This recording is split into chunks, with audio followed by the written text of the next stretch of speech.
No final de 79, eu ingresso no Partido Comunista, né? E inicio também toda uma atividade sindical, o que me fez sofrer algumas detenções, algumas coisas, e também me valeu a ser anistiado político. E de lá para cá, a minha militância comunista não teve férias, não teve refresco, e eu me sinto cada vez mais comprometido com os ideais do comunismo e com os ideais do marxismo-leninismo. Essa, em resumo, a minha trajetória. Em dezembro desse ano, completarei 45 anos de vinculação com a militância comunista e muito honrado de ser militante e ser membro do Comitê Central do Partido Comunista Brasileiro. Interessante a trajetória, né, camarada Chico Malta. Vou aqui dar um bom dia para a galera que está entrando. Bom dia, Adriano. Bom dia, Miller, Júlia, Santos, Fátima, Jordano, Edésio. Muita gente aí acompanhando. Freire, Newton César, Jacinta. Bom dia aí pro pessoal. E aí, falando um pouquinho mais sobre a questão aqui de Fortaleza, né? Fortaleza, como eu disse um pouquinho antes, é uma das cidades que está tendo destaque, né, na região do Nordeste, e enfrenta diversos problemas, né?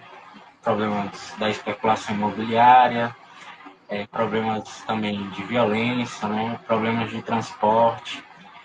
E eu queria saber do camarada Chico Malta, né, quais são as propostas dele em relação, por exemplo, à questão dos transportes. Você vê que essa questão de empresas, né, controlarem o transporte público, é benéfico ou é maléfico para a sociedade?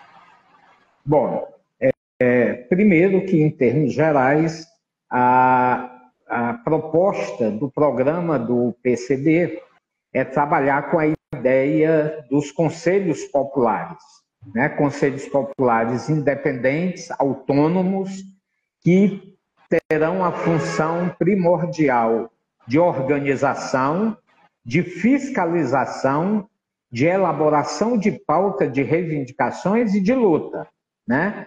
E, para isso, eles precisam ter independência e autonomia para não ficarem subordinados aos desejos da administração.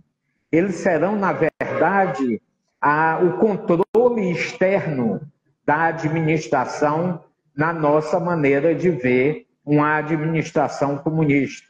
Então, são as comunidades organizadas para construir uma cidade da maneira que elas precisam e não da maneira que os grupos econômicos querem que ela seja, né? Então, para isso, nós pensamos conselhos populares de saúde, de habitação, de cultura e também de transportes, né? De educação, ou seja, em todas as áreas, né? A organização de conselhos populares. Na questão específica dos transportes, hoje nós somos a 4ª capital do país em termos de população.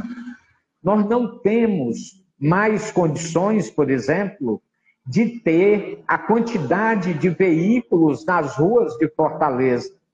Por outro lado, nós temos um sistema de transporte público, especialmente os ônibus, que é uma tarifa cara, transportes de péssima qualidade e que, na verdade, só servem para enriquecer cada vez mais um grupo fechado de empresários da área de transporte.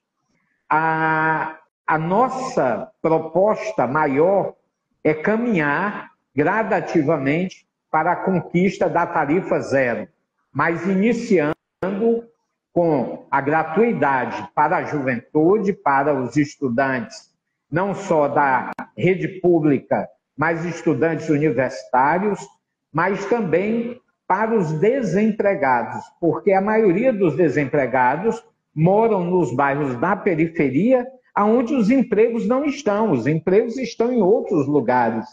Mas a pessoa já é penalizada com o desemprego e ainda mais não conta com a possibilidade de se deslocar na cidade em busca do emprego. Então, nós vamos caminhar gradativamente para a conquista da tarifa zero. E mudar também o modal de transporte principal da cidade. Fortaleza ela é diferente de outras capitais do país, ela é uma cidade plana. Se você olhar o mapa de Fortaleza de 40, 50, 60 anos atrás, é um verdadeiro tabuleiro de xadrez, porque foi uma cidade que ela foi criada de maneira planejada. Obviamente que expandiu muito nesse tempo, mas os principais eixos da cidade, eles foram mantidos. Então, por exemplo, nós temos um eixo como a Bezerra de Menezes, para os que moram em Fortaleza vão saber do que eu estou falando, que leva numa reta só de uma estação de metrô que fica no centro da cidade até o limite de Fortaleza com a cidade de Caucaia. Nós temos uma linha reta para Messejana, nós temos uma linha reta para Parangaba, nós temos uma linha reta para a Barra do Ceará e uma linha reta para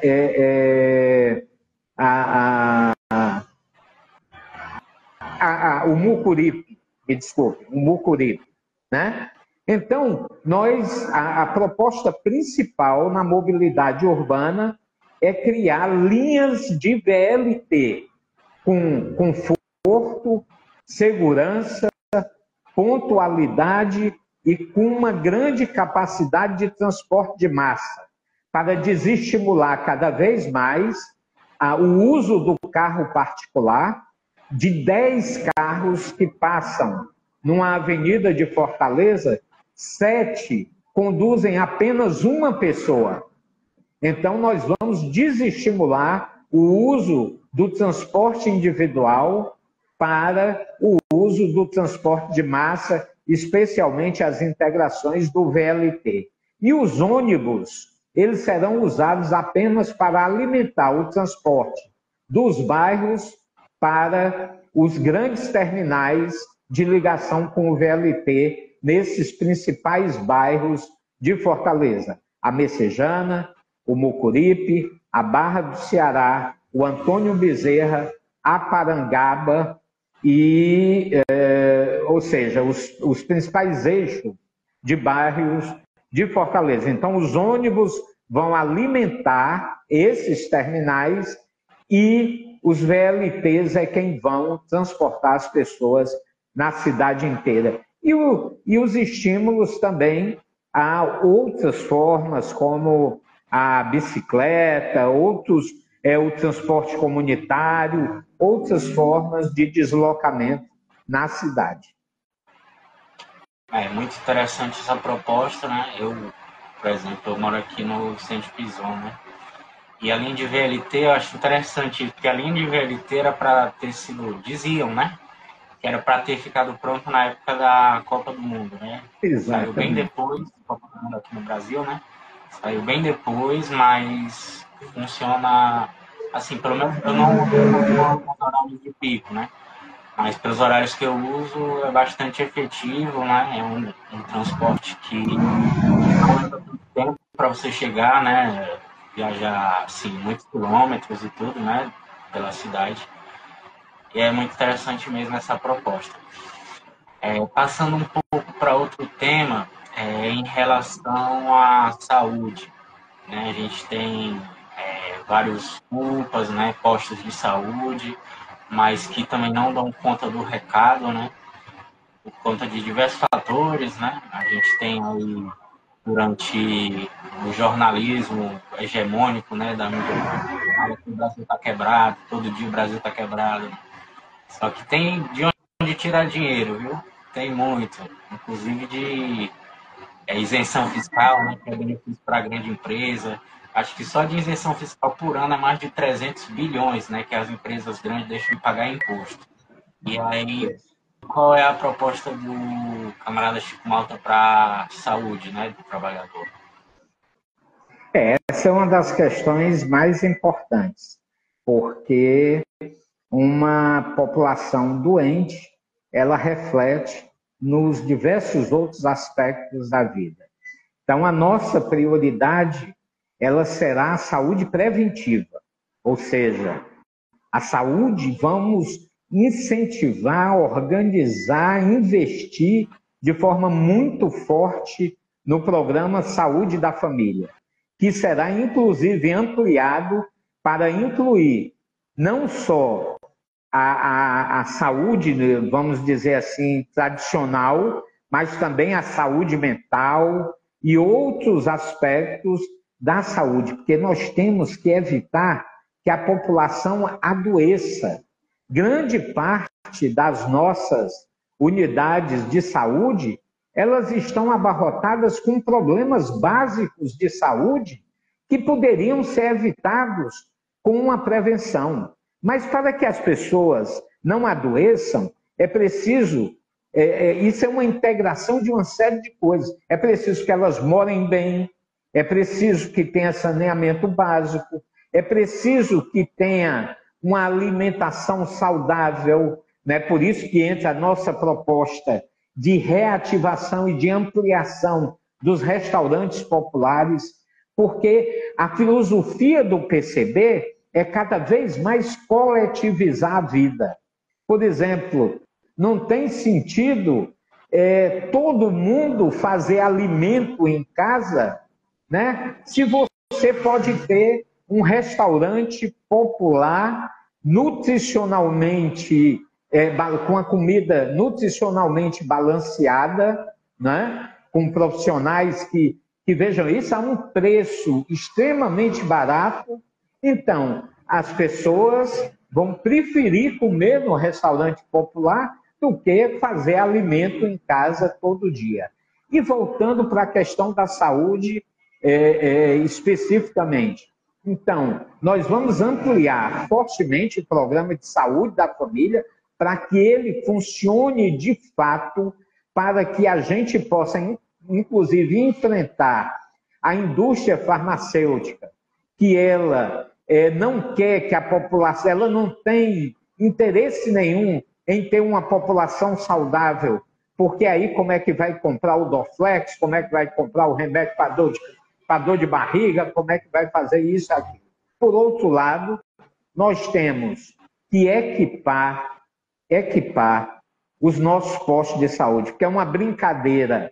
Tem posto, o prefeito diz que construiu não sei quantos postos de saúde, mas você chega lá, o atendimento, o exame, só vai ser para daqui a tanto tempo tudo. Por quê? Porque quando tem médico não tem enfermeiro, quando tem enfermeiro não tem auxiliar de enfermagem, quando tem uma outra coisa, falta os insumos, o medicamento, o esparadrapo, a gás. Então, quer dizer, você precisa acabar com essa situação. E para isso você precisa fazer um amplo concurso público na saúde, para contratação de médicos, para contratação de enfermeiros, auxiliares de enfermagem e setores de apoio. Essa semana, inclusive, nós assinamos uma carta compromisso com os servidores públicos municipais, os sindicatos dos servidores públicos municipais, aonde nós vamos acabar em Fortaleza, caso o PCB chegue a ser eleito para administrar Fortaleza, com a farra da terceirização. Nós vamos valorizar extremamente o serviço público, né? Tanto eliminando as OS, como eliminando a terceirização, especialmente na saúde, começando pela saúde e pela educação, duas áreas fundamentais. Muito importante essa questão aí, inclusive das OS, que é meio que um pulo do gato, né? Você cria um cenário de estabilidade econômica e aí fica dizendo que o Brasil está quebrado, e aí a solução não, vamos fazer uma coisa que não é nem estatal nem privada, é um meio termo, né? Só que, inclusive do ponto de vista administrativo, a OS por exemplo, no caso de servidor, não tem concurso, né? Então, esses como, sei lá, Dragão do Mar, ou até mesmo a Rede Pública, né? Os servidores não são concursados, então ficam à mercê de, inclusive, trocas de gestão, né? Porque o que é que acontece? Quando a prefeitura ganha, ela vai colocar cargos de confiança lá, né, do prefeito. E aí, se o prefeito perde, o outro que vai entrar também vai colocar outros cargos de confiança, outras pessoas que ele confia, né? Então, para a política pública, isso aí é totalmente ruim, né? Porque gera descontinuidades, né? Nesse atendimento ao serviço público. E aí, sobre outra questão importante, né, dos aspectos aqui de Fortaleza, teve uma pergunta aqui que um camarada nosso mandou, o Japa. Qual a sua opinião sobre os tuk-tuk? Tudo bem. Isso, para quem ninguém sabe, o tuk-tuk, né, é um sistema que foi criado pela administração agora, há pouco tempo, é coisa que de meses, né, que são umas espécies de motos, né, com um compartimento, baúzinho nas motos, né, que fazem a entrega domiciliar de medicamentos, né, o tuk-tuk.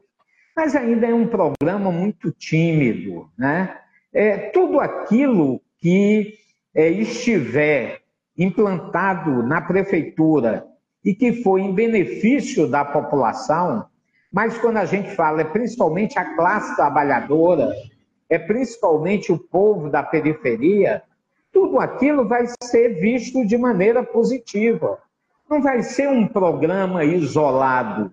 O que nós temos que ter é o seguinte, é inverter a prioridade.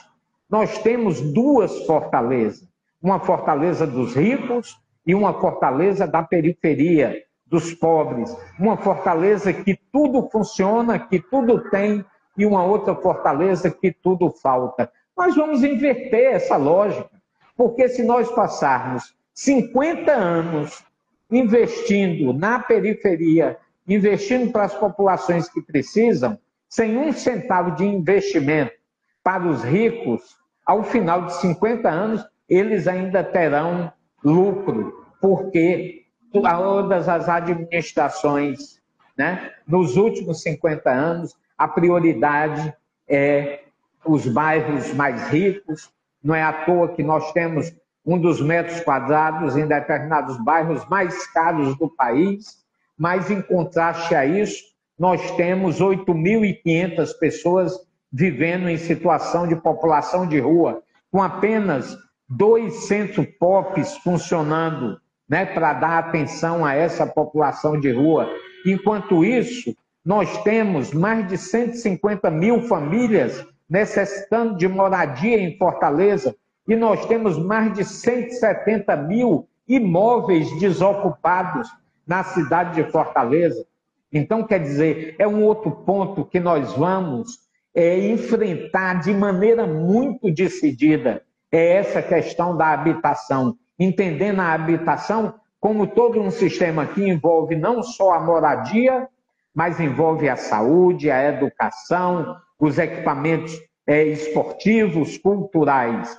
Mas iniciando pelo primeiro ponto, que é a moradia, nós vamos ocupar todos os vazios urbanos de Fortaleza, porque não é admissível que exista, por exemplo, um bairro como a Parquelândia, que hoje tem uma quantidade imensa de imóveis desocupados e as pessoas sem ter onde morar. É inadmissível que nós tenhamos uma quantidade imensa de terrenos baldios. É inadmissível que nós tenhamos uma quantidade imensa de terras públicas que não são ocupadas.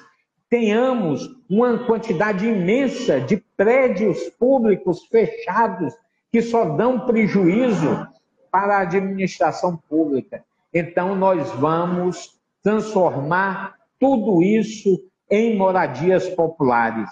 E por isso que o nosso projeto é, inclusive, da construção de uma fábrica de moradias. moradias seguras, moradias de rápida construção, né, à base de pré-moldados, tirando, inclusive, as construtoras do meio do negócio, fazendo cooperativas nas comunidades para elas próprias, com suporte técnico, né, e de investimento do próprio município, elas próprias construírem as suas casas, porque nós vamos, inclusive, priorizar a construção de casas, de moradias de casa, cada vez mais uma vivência comunitária da nossa população, sem deslocar, sem guetizar a população e conseguindo estabelecê-la aonde ela já está, aonde ela tem seus filhos, aonde elas tiveram seus pais, seus avós, aonde elas criaram suas raízes e têm ligação. Mas para isso, para que tenha uma vida feliz, naquele local precisa ter o posto de saúde, naquele local precisa a escola de qualidade, naquele local precisa ter a sala de teatro e a sala de cinema, naquele local precisa ter um transporte adequado, ou seja, ter as melhores condições para que as pessoas vivam de forma humana e com felicidade. A nossa ideia, por exemplo, na área da cultura, a periferia de Fortaleza tem uma riqueza cultural fenomenal.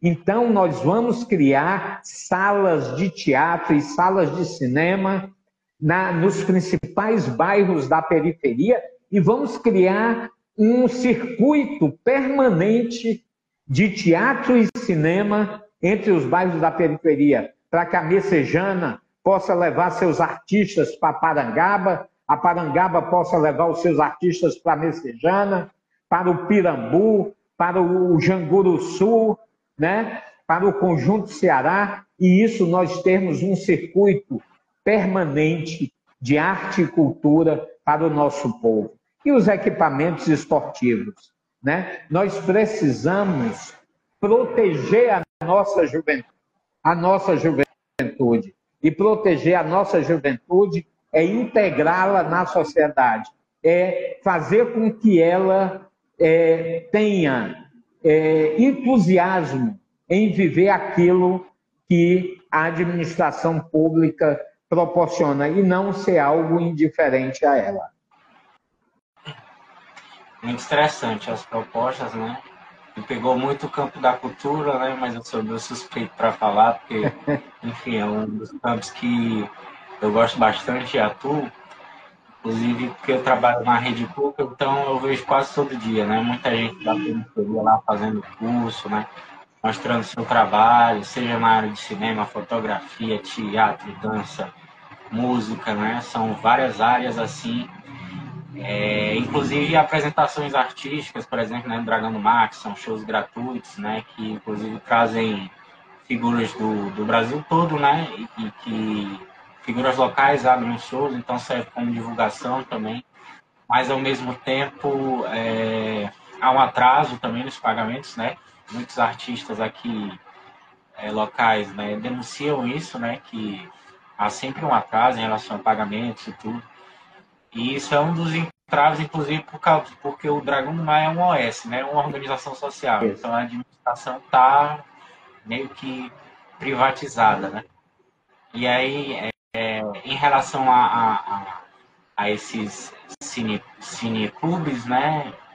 Nos bairros, acho muito interessante também, porque até tem muitas oportunidades surgindo, né? Editais da cultura, né? Para pessoas que são do audiovisual, que querem fazer curtas ou documentários ou alguma coisa nesse sentido.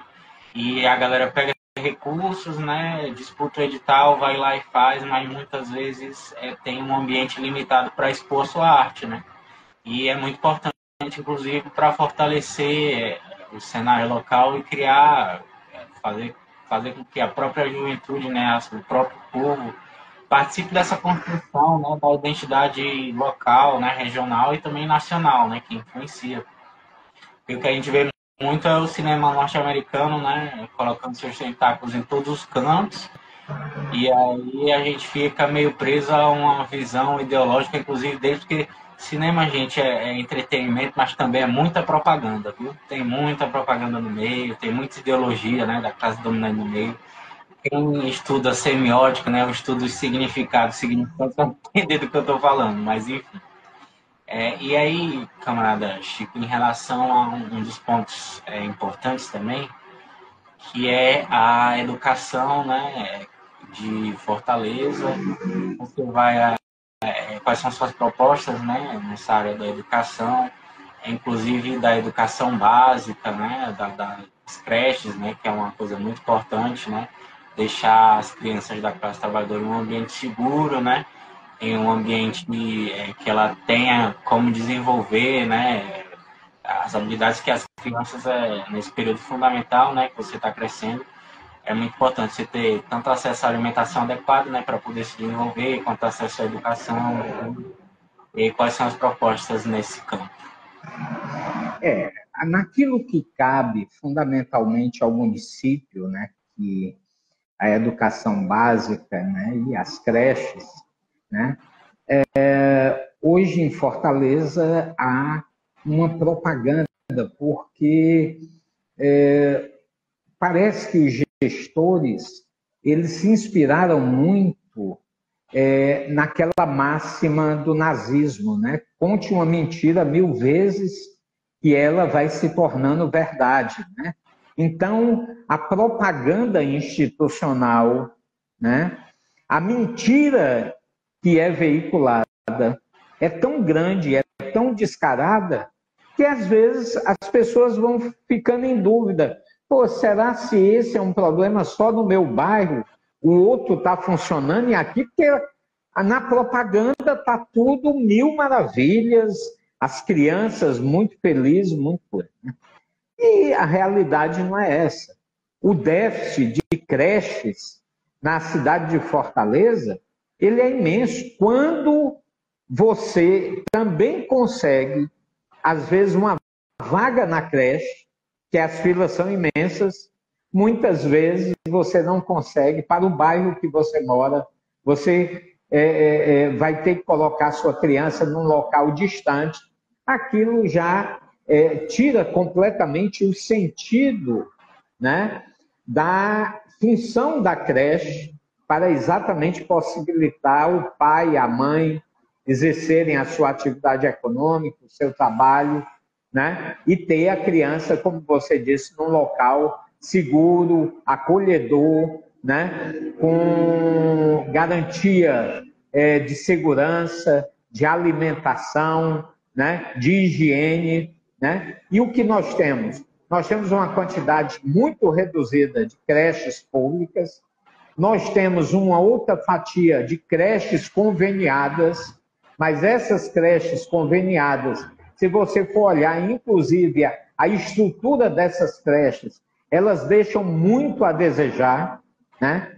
E ainda as próprias creches que são da administração, elas têm problemas seríssimos de manutenção predial, de equipamentos, né? Falta, às vezes, questões básicas. Então, a proteção às nossas crianças, ela é um outro ponto fundamental, porque nós temos que criar uma cidade para as pessoas, uma cidade humana, uma cidade que ela possa ser acolhedora, como eu disse, principalmente para aqueles que pouco têm a se beneficiar disso.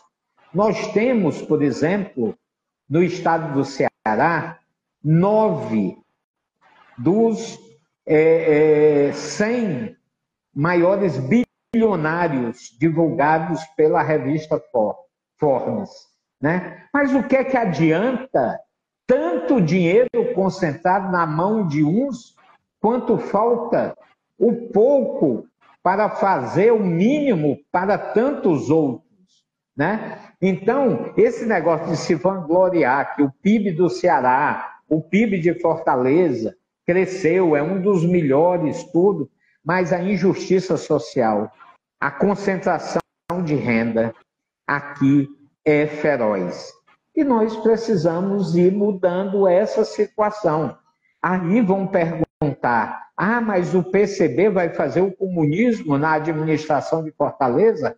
Claro que não. Nós sabemos os limites da institucionalidade. Nós sabemos que as mudanças estruturais necessárias e fundamentais só serão obtidas através de um processo revolucionário que passa pela organização e pela luta do povo. Mas nós, ao chegarmos numa estrutura de governo como a administração de Fortaleza, a quarta capital do país, com a criação dos conselhos populares, com estímulo à organização, à luta, né, do povo, invertendo as prioridades, mostrando para o povo que se ele se organizar, se ele lutar, ele pode conquistar tudo aquilo que ele queira, nós podemos avançar para processos de mudança muito mais importantes e definitivos do que esse. Me perguntam muito nas entrevistas, por exemplo, como é que o senhor vai administrar se o senhor terá uma ampla minoria na Câmara dos Vereadores?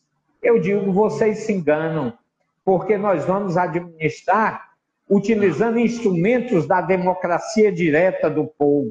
Nós vamos administrar usando a organização e a pressão popular para a aprovação daquilo que interessa às pessoas da periferia, à classe trabalhadora, aos desempregados, aos idosos, à nossa juventude.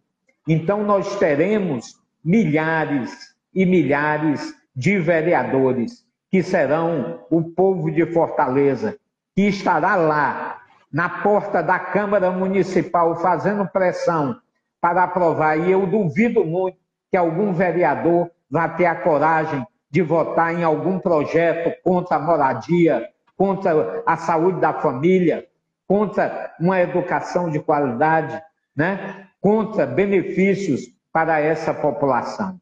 Então, essa é a maneira que a gente vê, empoderar o povo, lutar pelo poder popular na perspectiva do socialismo, utilizando todos os instrumentos, sejam institucionais ou não. Muito interessante, até porque existe um viés, né, na mídia tradicional, tanto local quanto nacional, né, de que é tirar o povo da jogada, né? Então, são negociadas reformas, né?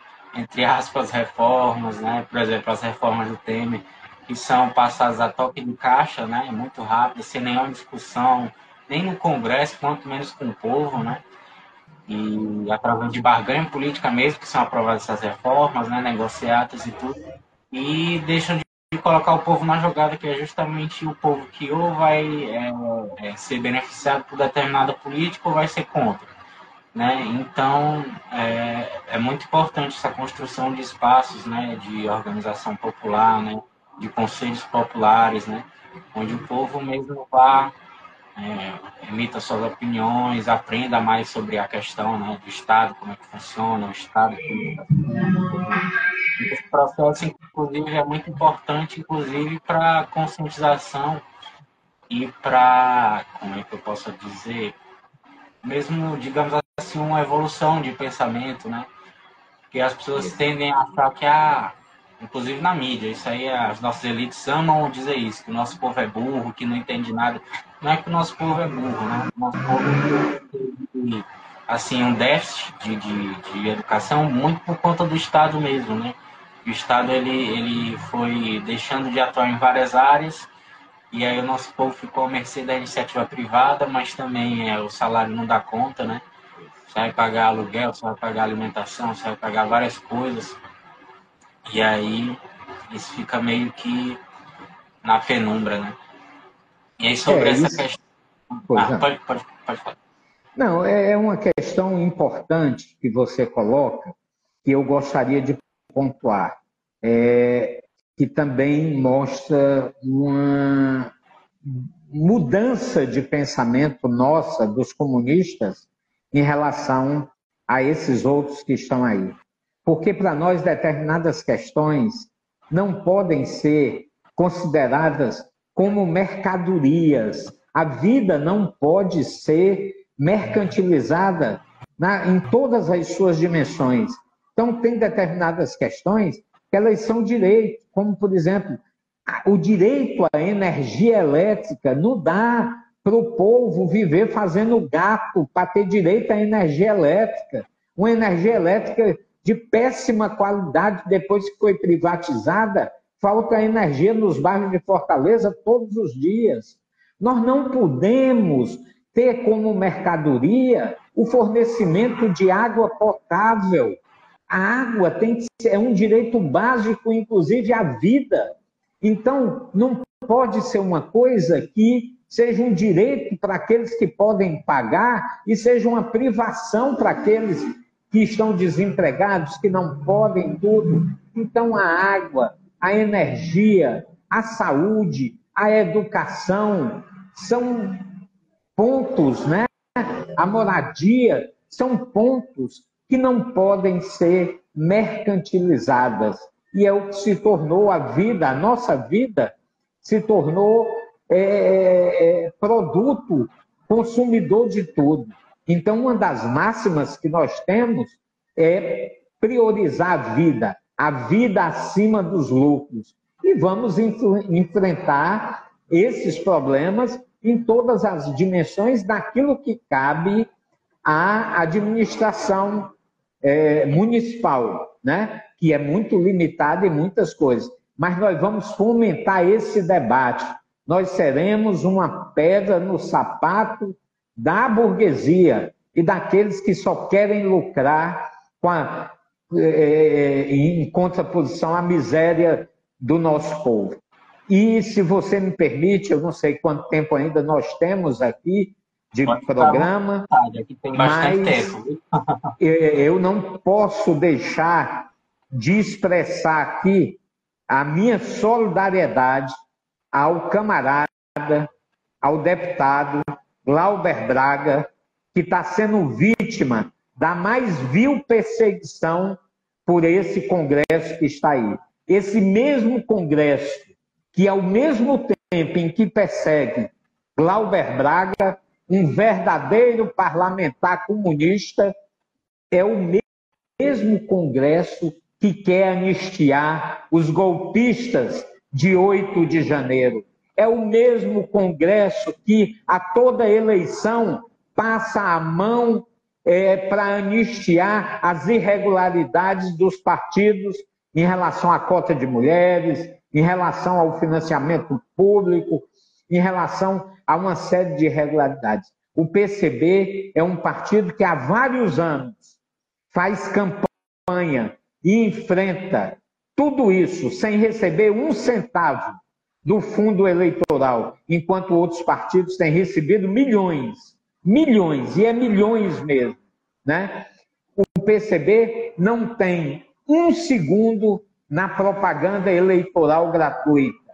Então, quer dizer, é uma democracia fajuta, é uma democracia onde não há paridade de armas na disputa, aonde para alguns é dado uma bazuca para disputar e para outros é dado a baladeira, né, o estilingue. Mas nós somos resistentes, nós somos teimosos, porque nós somos ideológicos.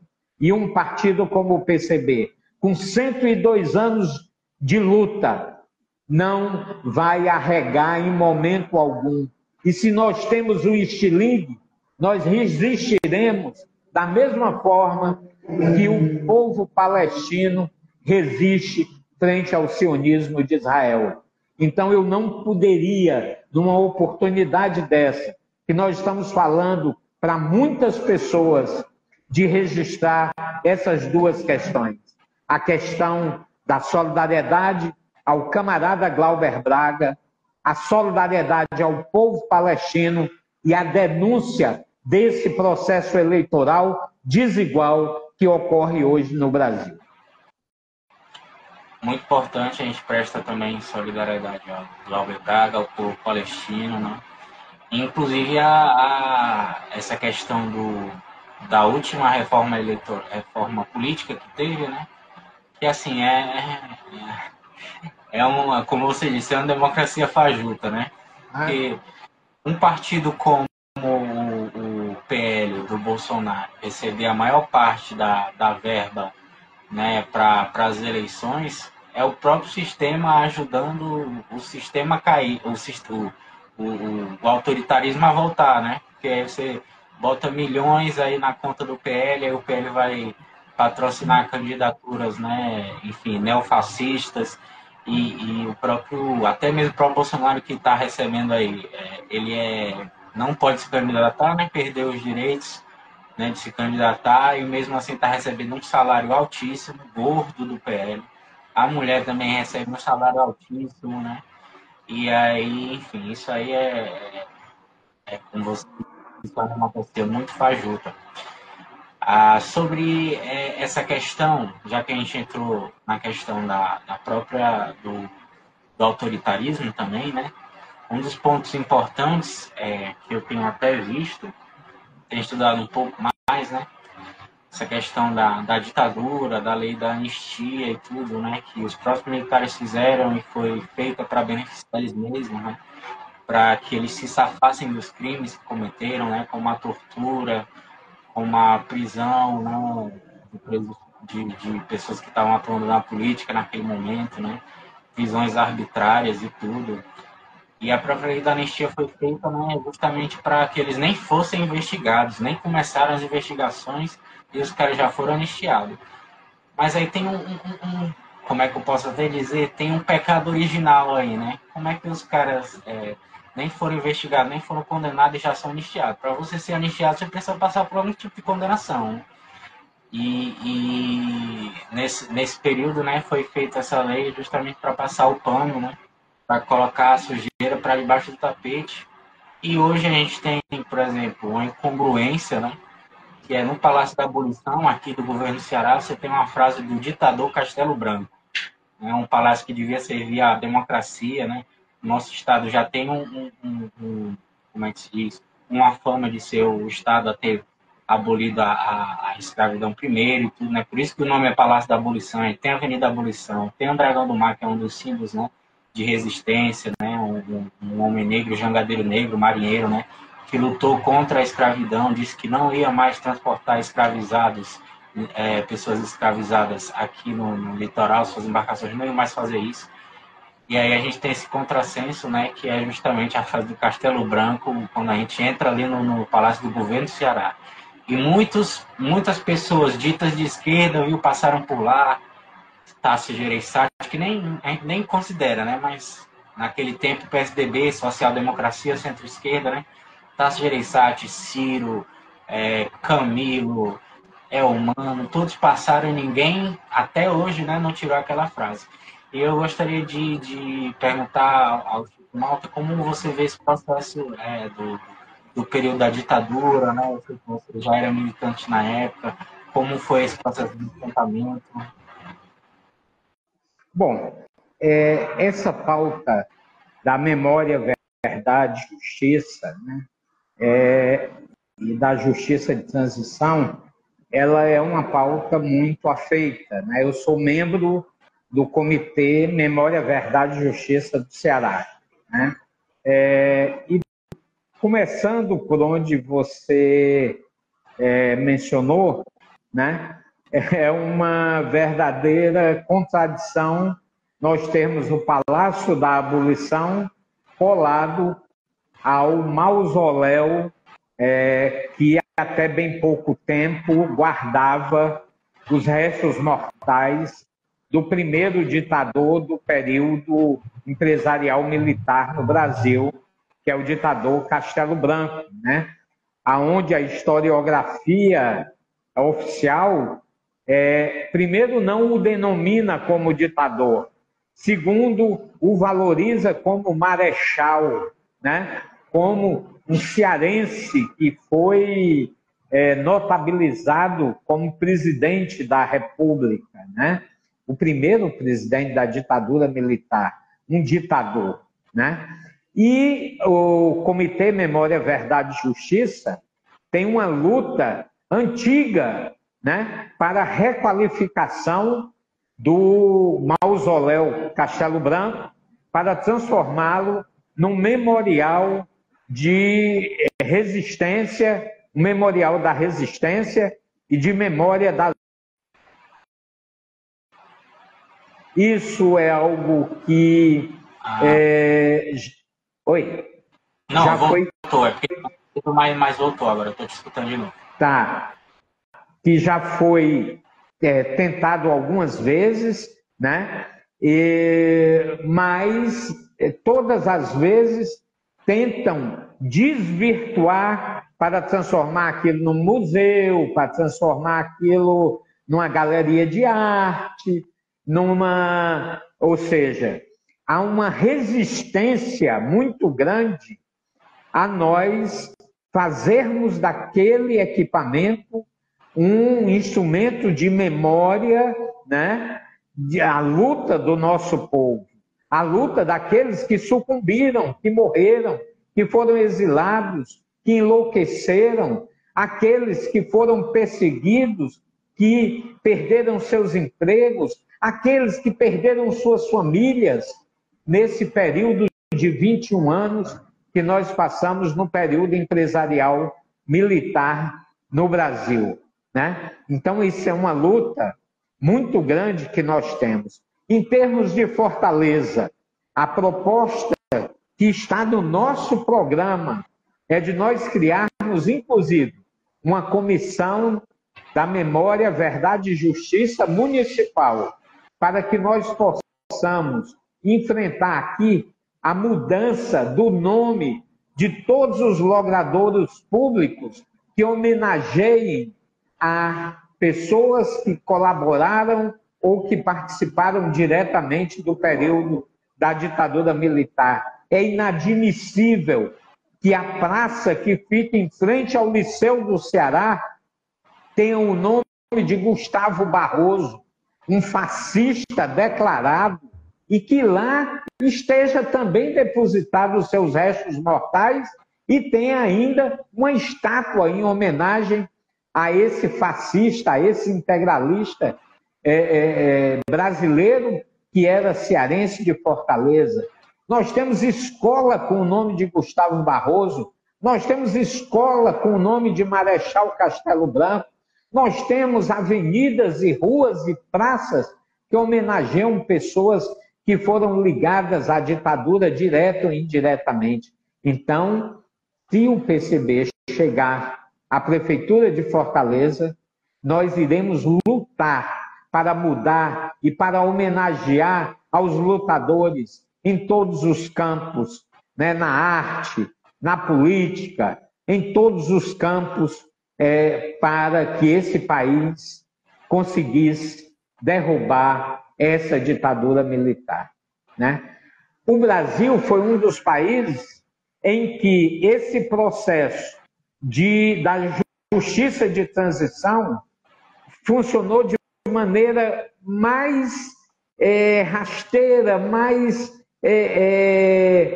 vamos dizer assim, sem profundidade. Você vê que na Argentina tiveram militares que morreram na cadeia, generais de alta patente, né? Brigadeiros, marechais que moraram. No Chile, houve investigação e prisão daqueles que participaram da ditadura do Pinochet, né? Nesses países existem grandes memoriais, né? Para não deixar que a memória desse período seja esquecida, né? Que ela seja presente, inclusive, para as novas gerações, né? Para que nunca mais se esqueça, para que jamais aconteça, né? E nesse sentido nós queremos registrar aqui a iniciativa, aqui no estado do Ceará, do deputado Renato Roseno, que aprovou uma lei, né, que cria a Semana Estadual da Memória, Verdade e Justiça. Porque um povo que não tem memória, um povo que não resiste às arbitrariedades do passado não pode ter um futuro garantido. Nós vimos aí, por exemplo, o que representou o governo Bolsonaro e o que representa o bolsonarismo. Tudo que é mais execrável na humanidade é pauta dessas pessoas. E nós vamos resistir, se necessário, com a própria vida contra esse estado de coisas. Massa. Muito importante, inclusive, essa preservação, né, da memória de quem estava lá lutando contra a ditadura, né, e de derrubar mesmo esses heróis, né, que essa democracia burguesa elencou como o Marechal Castelo Branco é ótimo, né, enfim, é uma, como é que se diz, é uma democracia fajuta mesmo. A gente está A história tem sido contada pela ótica das elites, né? Das classes dominantes. Nós precisamos começar a contá-la sob a ótica do proletariado e sobre a ótica dos lutadores. Sim, exatamente. E aí a gente está se encaminhando já para o final da live, a gente já está quase uma hora aqui conversando. E eu queria fazer uma última pergunta, né? E deixar a oportunidade para o camarada Chico divulgar a sua candidatura e tudo, né? Mas só em relação à última pergunta, já ficando nesse tema da memória, né? Sobre a questão da ditadura militar. Teve um período que o grande Luiz Carlos Prestes esteve aqui em Fortaleza, né? Não sei se você estava presente na época, que ele foi até para o auditório lá da Faculdade de Direito, se não me engano, né, da UFC. Queria que você contasse um pouco mais sobre essa passagem, né, dessa grande figura, né, de luta aqui por Fortaleza, e também já se encaminhar para suas considerações finais, né, e divulgar aí a sua candidatura e tudo à Prefeitura de Fortaleza. Primeiro, agradecer imensamente essa oportunidade que Bolsha News nos dá para falar de forma muito sincera, muito aberta sobre aquilo que os comunistas pensam, né? Segundo, eu tive na vida, né, a honra, o privilégio de conhecer algumas figuras, né, pessoalmente, né, embora sendo muito jovem, mas conhecer Luiz Carlos Prestes e poder estar com ele no mesmo ambiente por algumas ocasiões. Ter tido a oportunidade de conhecer Gregório Bezerra, um herói do nosso povo, tido a oportunidade de estar e conhecer e de militar com Maria Aragão, uma mulher formidável, uma maranhense formidável, né? De estar com Oscar Niemeyer, de estar com João Saldanha. Então, essas coisas nos honram e nos presenteiam enormemente na vida. Mas também não posso esquecer de José Ferreira Lima, José Ferreira de Alencar, José Valdir de Aquino, de Débora, de Lourdes, de tantos Joãos, Antônios, Marias, com os quais eu militei nesses 45 anos, né? Sou muito honrado por eles. E eu sempre digo, para mim é impossível desistir da luta, porque não é só o compromisso com o futuro, mas o compromisso com a luta desses que já foram, com o legado da luta desses que dedicaram toda a sua juventude, toda a sua vida pela conquista de um país socialista, um país que caminhasse para o comunismo, um país de felicidade para o nosso povo. Então, quero agradecer imensamente.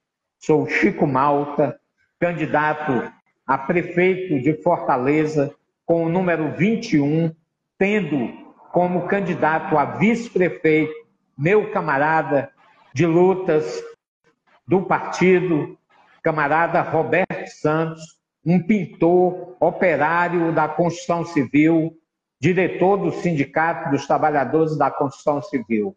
Então, é uma honra muito grande nós estarmos cumprindo essa tarefa, dialogando, levando para a periferia, levando para os mais diversos lugares o pensamento e as propostas do Partido Comunista Brasileiro.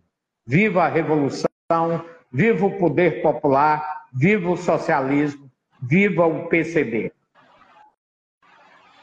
Queria agradecer a participação do candidato à prefeitura, né, de Fortaleza, pelo PCB, Chico Malta. Foi uma conversa muito produtiva, né, para esclarecer diversos pontos. E aqui é justamente esse ambiente, né, de jornalismo contra-hegemônico, né? A gente não vai fugir de pautas, né? A gente não vai fugir de pautas da esquerda radical e que inclusive servem para mobilização e para conscientização, inclusive para o fortalecimento desse poder popular. Queria agradecer mais uma vez, e aí a página fica à disposição, né, do camarada Chico Malta para qualquer outras oportunidades, né, de divulgação. A gente vai encerrar a live agora, pessoal. Muito obrigado aí por estar acompanhando. Foi muita gente aí que entrou, né? E a gente vai ter live amanhã, domingo, né, sobre a importância da cultura de rua e hip hop com um dos rimadores aqui, né, que faz parte de batalhas aqui de Fortaleza, né, o MC Japa, que inclusive mandou uma pergunta para o camarada Chico Malta hoje aqui. A gente vai divulgar hoje essa live. Muito obrigado, gente. Agora é hora de almoçar, encher o bucho, né, meio-dia. Valeu, Chico Malta. Obrigado.